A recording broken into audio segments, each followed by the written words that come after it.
Masa orientasi siswa atau MOS sudah menjadi bagian dari kehidupan pelajar di Indonesia.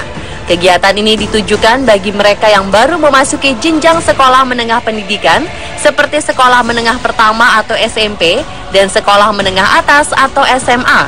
Saat memasuki universitas, istilah MOS berubah menjadi ospek atau orientasi studi dan pengenalan kampus.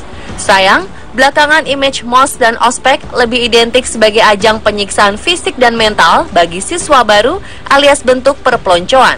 Di masa-masa ini, siswa, mahasiswa, dan para orang tua kerap dibuat stres dan cemas, bukannya senang masuk diterima di sekolah atau kampus baru. Hampir setiap ajang MOS dan ospek pada masa penerimaan siswa baru, baik dari mulai SMP, SMA, atau kuliah, memiliki gaya-gaya mirip militer, yakni berupa siksaan fisik dan mental.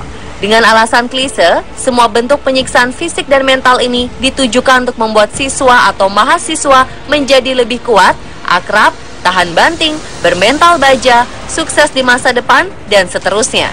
Padahal kenyataannya, banyak juga orang yang tidak mengikuti ospek, justru mental, kepribadian, masa depannya jauh lebih baik dan teruji.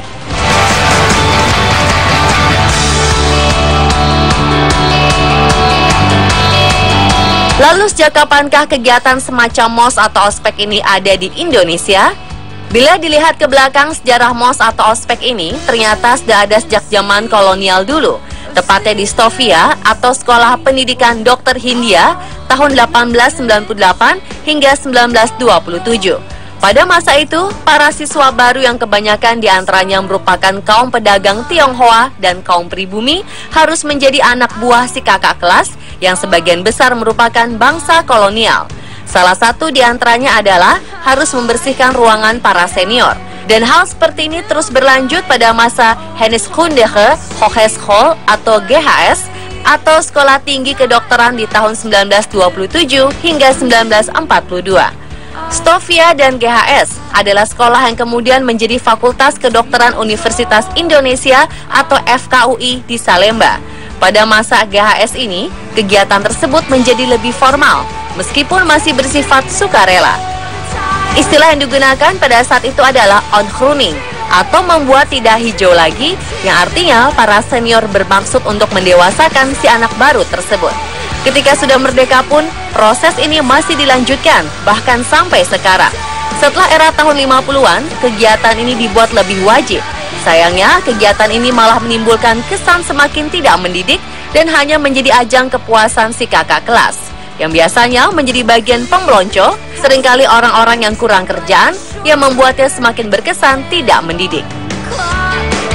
Bentuk perkenalannya pun lebih ke bentuk yang kurang mendidik dan hanya untuk lucu-lucuan. Seperti si anak baru harus menggunakan aksesoris yang terlihat lucu, mencoret-coret wajah, memakai dandanan serba aneh, memakai atribut konyol, dan sebagainya.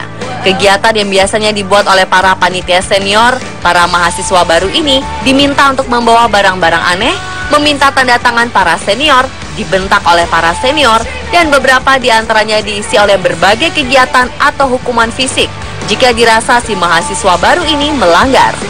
Anehnya, meski banyak ditentang semenjak era 60-an dan terus mendapat reaksi keras, kegiatan seperti ini seakan tidak ada matinya.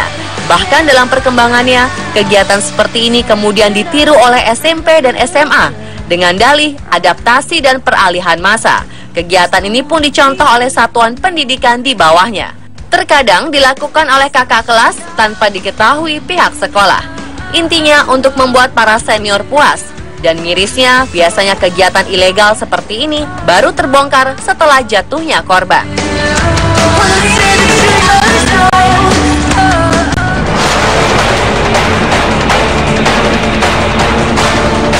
Beberapa kasus MOS atau ospek pernah mencoreng dunia pendidikan Indonesia.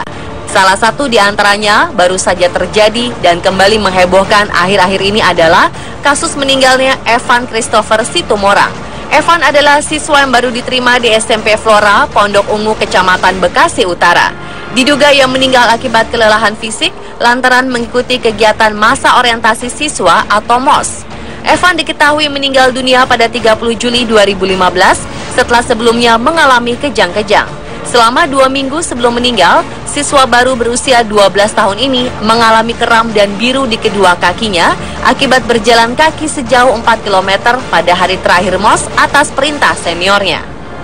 Pihak sekolah membantah jika salah satu siswa barunya ini meninggal karena kegiatan MOS, sebab menurut Kepala Sekolah Maria Da Gomez, kegiatan MOS di sekolahnya tidak ada yang tidak wajar. Sementara itu, pihak Komisi Perlindungan Anak Indonesia atau KPAI Kota Bekasi, Jawa Barat masih terus menyelidiki kasus ini.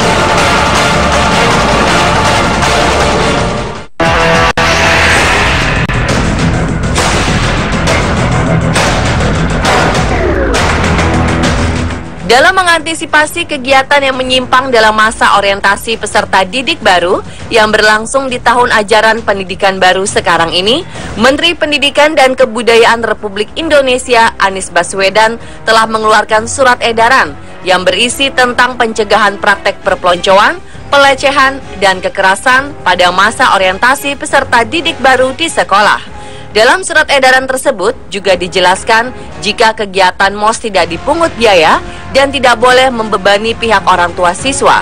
Bagi pihak sekolah yang melanggar akan dikenai sanksi.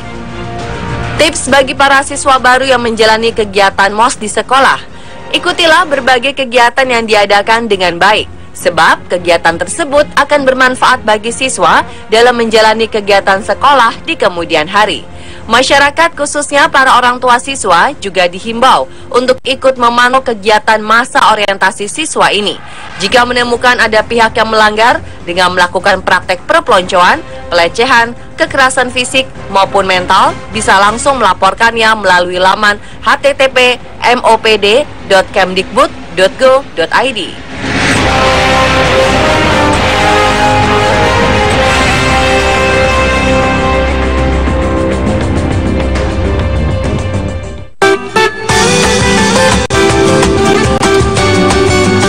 Bagaimana dengan kegiatan penerimaan mahasiswa baru di luar negeri?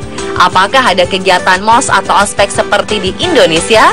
Di luar negeri, tidak ada yang namanya masa orientasi siswa berbentuk kegiatan yang kental dengan kekerasan atau siksaan mental dalam bentuk apapun.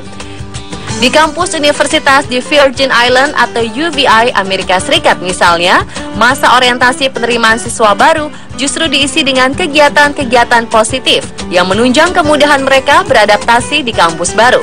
Menurut informasi dari stcreeksource.com, kegiatan di masa orientasi di UVI ini bertujuan meningkatkan kemampuan akademis dan adaptasi siswa terhadap kehidupan kampus. Demikian pula dengan Universitas of New Mexico, Amerika Serikat. Di kampus ini, mahasiswa baru tidak mengenal perpeloncoan ala militer dengan kekerasan fisik dan mental. Mereka justru menerima pelajaran berharga tentang ilmu keuangan, konsultasi, kasus pelecehan seksual, dan melek ilmu soal minuman beralkohol. Selain tur mengelilingi kampus, dalam beberapa hari para mahasiswa baru di sana bersama-sama mempelajari tema-tema positif tadi dan saling berinteraksi dengan rekan-rekannya, seperti dikutip santafenewmexican.com.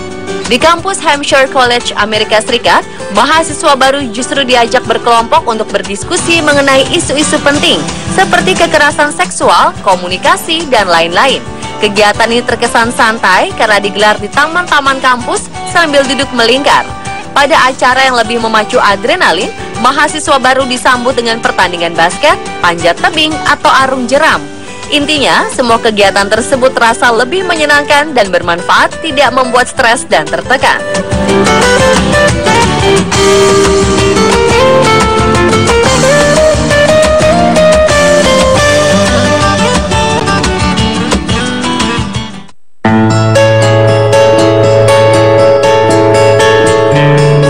Salah seorang pengguna sosial media di Indonesia bernama Haryanto juga menceritakan tentang pengalamannya saat berada di Mass Rapid Transit atau MRT Singapura yang menyebutkan bahwa kegiatan serupa ospek di negeri tetangga ini lebih inspiratif. Saat itu di dalam MRT ia dikejutkan oleh sekumpulan remaja berwajah ceria yang tiba-tiba mengajaknya tos alias saling menepukkan telapak tangan. Ternyata mereka adalah mahasiswa baru Nanyang Technology University atau NTU yang sedang mengerjakan tugas ospek dari senior mereka.